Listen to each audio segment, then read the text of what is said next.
வணக்கம் நண்பர்களே.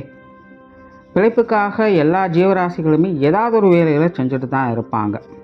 ஆனால் இந்த கால நேரம் அப்படிங்கிறது எப்பவும் ஒரே மாதிரி இருக்காது. சில கால நேரங்கள் நமக்கு வாரி கொடுக்கும், சில கால நேரங்கள் நம்ம காலை வாரி விடவும் செய்யும்.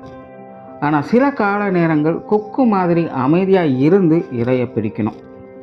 அப்படி சில ராசிகள் இன்னும் சில வருஷங்களுக்கு இந்த கொக்கு மாதிரி அமைதியாக இருந்து ஜீவனம் நடத்த வேண்டிய சூழ்நிலை இருக்குது. அது என்ன எப்படி அப்படிங்கிறத பற்றி தான் இந்த வீடியோவில் பார்க்க போகிறோம். மறக்காமல் சேனலை சப்ஸ்கிரைப் பண்ணி சப்போர்ட் பண்ணுங்கள், வீடியோக்கு லைக் பண்ணி மற்றவங்களுக்கும் ஷேர் பண்ணுங்கள்.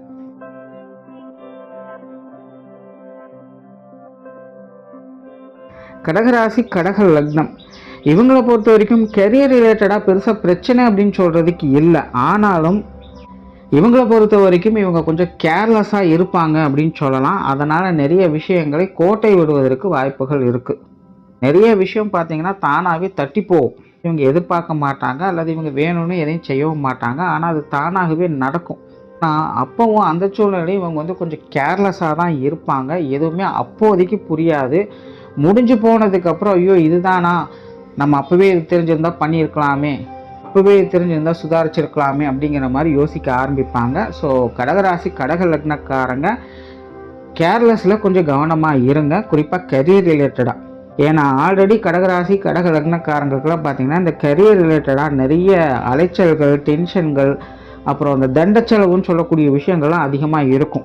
எல்லாமே நல்லா இருக்கும், நல்லா பிஸ்னஸ் போகும், ப்ராஃபிட் பார்ப்பாங்க. ஆனால் அன்எக்ஸ்பெக்டடாக ஒரு தண்டச்செலவு வந்துடும். காசு ஒரு பக்கம் நல்லா வந்துட்டுருக்கும், ஆனால் அந்த காசு எந்த பக்கம் எப்படி போகுதுன்னே தெரியாது.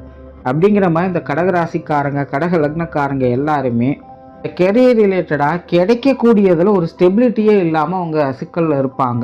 மேலே கடகத்தை பொறுத்த வரைக்கும் கெரியர் ரிலேட்டடாக பெரிய பிரச்சனைகள் அப்படின்னு சொல்கிறதுக்கு எதுவும் இல்லை. ஆனால் யூஸ்ஃபுல்லாக எதுவுமே இல்லை அப்படிங்கிறது தான் இங்கே பெரிய பிரச்சனை. ஸோ கடகராசி கடக லக்னக்காரங்கள்லாம் கெரியர் ரிலேட்டடாக கொஞ்சம் ஃபோக்கஸாக இருங்க. எதுவுமே இவங்களுக்கு பார்த்திங்கன்னா நடக்கும்போது ரொம்பவுமே சர்வசாதாரணமாக தான் தெரியும். ஆனால் முடிஞ்சு போனதுக்கப்புறம் தான் அவங்களுக்கு அது புரிய வரும், ஐயோ இது இவ்வளோ பெரிய பிரச்சனையை கொடுத்துருச்சா அப்படின்னு.